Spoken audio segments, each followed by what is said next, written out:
Here's the quick rundown of today's top stories. Monday, July 14th. Human and animal remains found inside sacks recovered from Taal Lake. PNP Chief Torre reveals.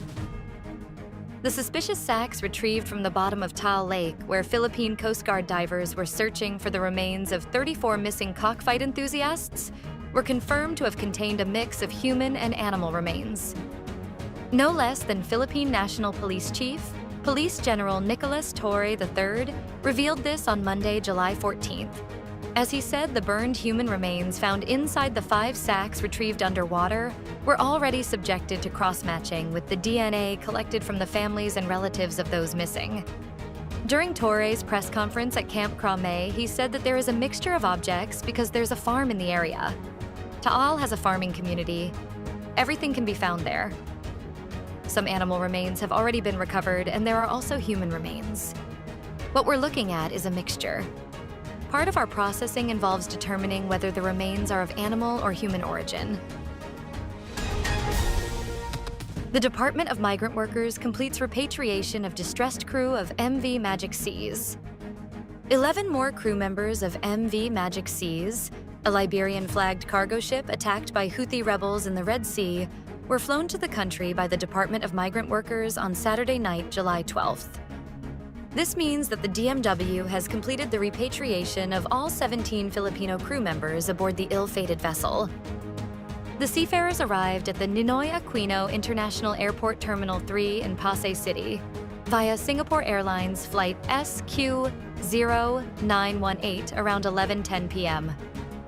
They were welcomed by DMW officials led by migrant workers, Secretary Hans Leo Kakdak, as well as representatives from the Overseas Workers Welfare Administration, Department of Health, Department of Social Welfare and Development, Manila International Airport Authority, and Technical Education and Skills Development Authority. Kakdak reassured the repatriated seafarers that they will receive assistance from the government, applauding their courage and resilience in overcoming their ordeal.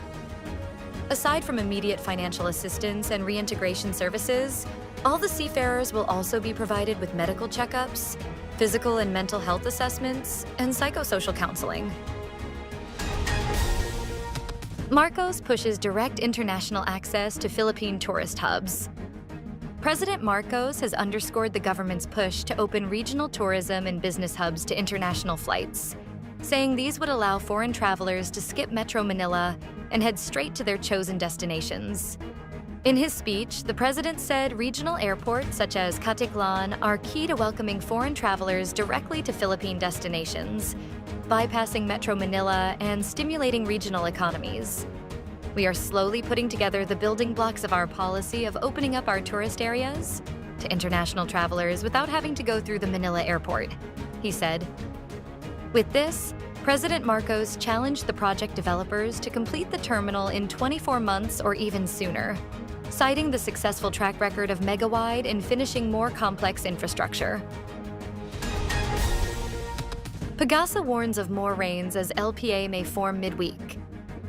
The Philippine Atmospheric, Geophysical, and Astronomical Services Administration on Monday, July 14th, warned of increasing rains across the country this week as a low-pressure area could develop by midweek, which may enhance the effects of the southwest monsoon, locally known as habagat.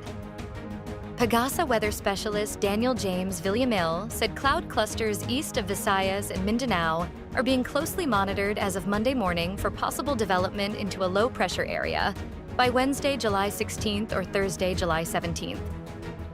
On Tuesday, July 15th, Villamil said scattered rains and thunderstorms are expected to persist in the western sections of southern Luzon, Visayas, and Mindanao due to the habagat. If the cloud clusters develop into an LPA, it is expected to move westward toward the Philippine landmass, which could intensify the rainfall brought by the habagat. Pope calls for merciful compassion for world's poor, victims of tyranny and wars. Pope Leo XIV called Sunday for merciful compassion for the world's poor, victims of tyranny and wars, as he celebrated Mass in a parish church that has special spiritual ties to Leo's own Augustinian religious order. In his homily, Leo offered a meditation on the biblical story of the Good Samaritan. Leo urged the faithful to be guided by empathy and be moved to act with the same merciful compassion as God. Stay updated with the latest news. Visit our website at www.mb.com.ph or follow us on social